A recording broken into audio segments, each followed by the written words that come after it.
है वो दिखता भी है और उसका नहीं, मीडिया पर कोई बंदिश नहीं है। जिसको दर्शन करना है बिना माइक के चले दर्शन करे, उसका स्वागत है। उसको पूरी तरह से फैसिलिटेट किया जाएगा और अगर आप चलेंगे तो मैं खुद आपको लेके चलूंगा। आपकी सूचना के लिए कल 10,467 10,467 लोगों ने दर्शन किए थे।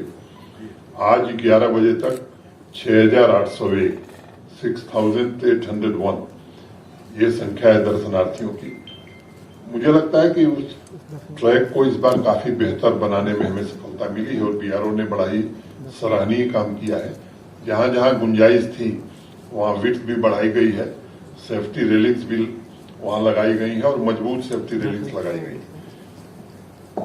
स्वच्छता को लेकर के भी हमारा rural development department, shrine board या पूरा प्रशासन ही लगा हुआ है। 4,000 लोग साफ सफाई रहे इसके लिए लगाए गए हैं और मुझे लगता है कि जो फीडबैक कल हमने लिया था, चाहे वो सफाई हो, टेंट हो, दर्शन की सुविधा हो, 92, 94, 98% फीडबैक सेटिस्फैक्शन का लेवल है। एक काउंट पर हम थोड़ा लैग कर रहे हैं, वो ट्रैफिक, वो 78% था।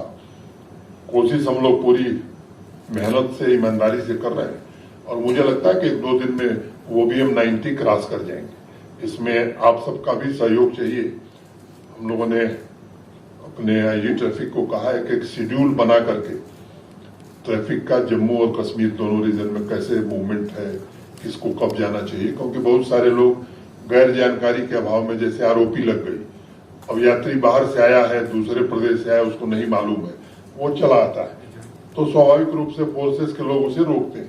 तो ये 2-3 दिन हम लोग इसका व्यापक प्रचार करेंगे और आप लोगों से भी मेरा निवेदन होगा कि जब ये बातें आती हैं ट्रैफिक के लोग आपको बताएं तो कृपा करके इसे पॉपुलराइज करिए, चाहे वो स्थानीय लोग हों उनके लिए भी और बाहर के लोगों को भी जितनी जानकारी हो जाएगी। मैं जानता हूं कि 90% लोग कानून का वायलेशन नहीं करते हैं, 10% लोग हैं उनका कुछ इलाज खुदा दिया के पास ही, हम उनके पास नहीं है। लेकिन इसको थोड़ा आप लोग भी इसमें सहयोग करें। यात्रा चल रही है, कुछ सिक्योरिटी के जो मेजर्स हैं ऑब्वियसली थ्रेट बेस्ड होते हैं, लेकिन आम इंसान, यात्री और उसके साथ साथ अगर टूरिस्ट करें परेशान है क्योंकि 2 बड़े टूरिज्म के रूट हैं, सोनमर्ग और पहलगाम। तो उसको बैलेंस स्ट्राइक करने के लिए आप क्या कर रहे हो? दूसरी बात सर, जो वीआईपी मूवमेंट होती है सिटी में, आप देखें सायरन बज रहे होते हैं, मतलब पुलिस वाले रॉन्ग साइड कभी कभी निकल जाते हैं, तो वो भी एक एहसास है। लोग जानना चाहते हैं कि उसमें चेंज करने के लिए क्या करिए सरकार, क्योंकि 30 साल की वो आते हैं, उसको बदलने के लिए क्या करें ताकि लोग भी जाने की नॉर्मलसी हुई उसको फील करें, अपना पार्ट ऑफ लाइफ बनाए। Thank you. मुझे लगता है कि जो बात आप कह रहे हैं काफी लोग फील करना शुरू कर दिए हैं। जो कुछ गुंजाइश बची है उसे भी ठीक किया जाएगा। ये वीआईपी मूवमेंट भी सामान्य व्यक्ति की तरह कुछ तो ऐसे हालात रहते हैं जिसमें कि सुरक्षा की दृष्टि से कुछ इंतजाम करने पड़ते हैं, लेकिन जो टूरिस्ट आ रहा है इस यात्रा के दौरान या स्थानीय जो नागरिक है या बिजनेस करने वाले लोग, उनको कोई असुविधा नहीं हो, इसका पूरा ख्याल रखा जाएगा। और इसकी कोशिश मैंने पहले ही कहा कि ट्रैफिक के काउंट पर वो मैं उम्मीद करता हूं कि कल से आज बेहतर हुआ है और 2 दिन में पूरी तरह सामान्य हो जाएगा।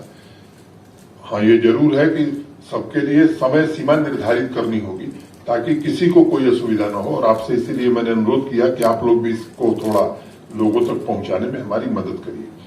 और मुझे लगता है कि जो पहले ही मैंने जिक्र किया कि अब देश के बड़े बड़े इवेंट श्रीनगर में हो रहे हैं, ये खुद इस बात को इंडिकेट करते हैं कि यहीं के लोग नहीं, देश भी मानने लगा है कि अब यहाँ स्थिति सामान्य हो रही है, सामान्य हो गई है। और मुझे लगता है कि हम सब लोग मिलकर के इसे और सामान्य करें ताकि यहाँ समृद्धि आवे, संपन्नता आवे, रोजगार के साधन बढ़े। ये बड़ा आवश्यक है क्योंकि जो हमारी नई पीढ़ी है उसके सपने और उसकी आकांक्षाएं पूरी तरह से बदल गई। अब वो उस तरह से जीना नहीं चाहते हैं जिस तरह से मुझे लगता है कि लोगों ने यहाँ दर्द भरी रातें गुजारी हैं, उस तरह की जिंदगी अब नौजवान जीना नहीं चाहता है।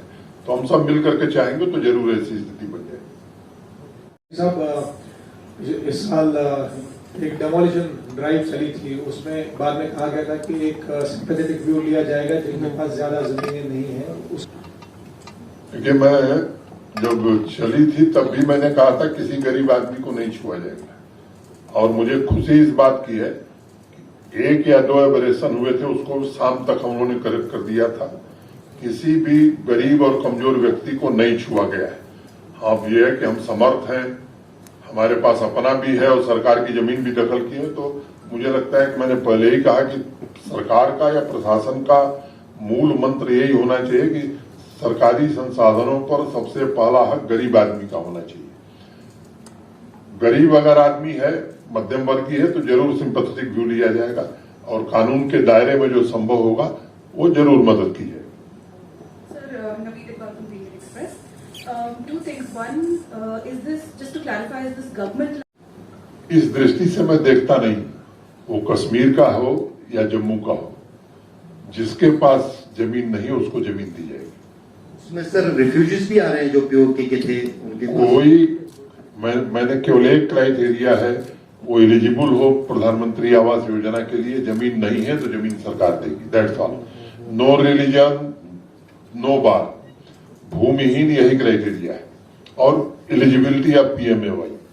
दूसरी सर महत्वपूर्ण बात, अमरनाथ यात्रा चल रही है, सफलता से 3रा दिन है आज। समझिए कि अब किसी पंचायत का या किसी गांव का व्यक्ति है तो उसको तो वही आवास बनाना होगा ना।